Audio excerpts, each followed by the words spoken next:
Timbang kilang beras digepur lagi. Kali ni di Parit Puntah. Jom. Assalamualaikum, selamat pagi.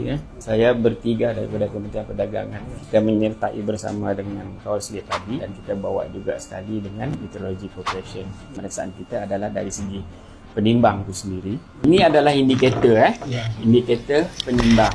Okey, setiap indikator ni mestilah ditentusahkan lah. So bila tidak disentuhkan dia tentusahkan dia akan ada tampal stiker. So kita akan buat pemeriksaan berdasarkan stiker ni pertama mula sama ada ianya masih valid ataupun sudah tamat tempoh. Ni forklift ni kita letak dekat load cell pertama dan kita tengok indikator dia, bacaan dia 4920. Load cell yang berikutnya kita nak tengok bacaan dia adalah sama. Kita ambil center dan baru kita pakai batu pemberat lah. Kalau kita tengok bacaan di hujung dengan di tengah dan hujung ni tadi tak sama. Okey. Had toleran ataupun had selisih yang dibenarkan untuk kapasiti ni adalah 20. Tenteng. Ini adalah beban sebanyak 2 tan. Okey. Dan kita letakkan beban ni dekat load cell dan kita tengok indikator dekat situ adalah betul lah bacaan dia tepat. Ini toleran dia plus minus 10.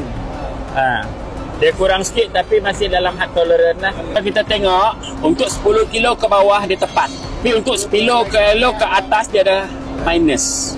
Kita selalu guna dia pakai spring.